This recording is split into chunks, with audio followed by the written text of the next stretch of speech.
Witam Was, Rostomili. Dzisiaj Wam wyrządzę o takiej ważnej wiedzy, co by nie mamrać. Bo są ludzie, co mają wszystko, a mamrzą, a nie wiedzą, że na świecie są takowni ludzie, co by chcieli mieć to, co mają ludzie, co mamrają. Toż, czemu nie śmiemy mamrać? Nie mamrej, że zaś musisz sieć z trofkiem przed chałupą, bo jak tak to moszkany bywać, a nie kapie ci na głowę. Nie mamrej, że cię cisną galoty, bo jak tak to moż co jeść. Nie mamrej, że zaś musisz skluzić węgli do piwnicy, bo jak tak to będziesz miał w chałupie ciepło. Nie mamrej, że moż kupa oblyczek od Maryi, bo jak tak to kole ciebie są ci, kierych moż rod.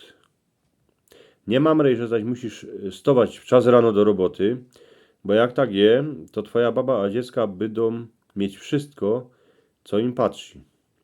Nie mamrej, że cię zaś baba nasrała, bo jak tak to się zaś ujednocie, a każde ujednanie to jest początek czegoś nowego.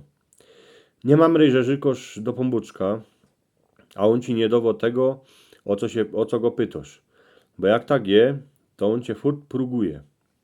Nie mamrej, że cię dzisiaj w czas obudził kokot, bo jak tak to znaczy, że jeszcze żyjesz.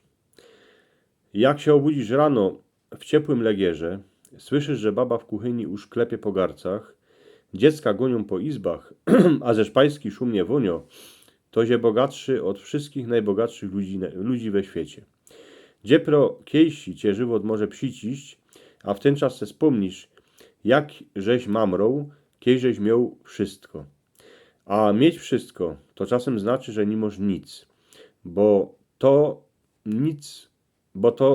nic wyżykosz u pomboczka, dziepro w ten czas, jak cię żywot przyciśnie. Tuż Rostomili nie mam rejcie, bo dyski może być gorszy.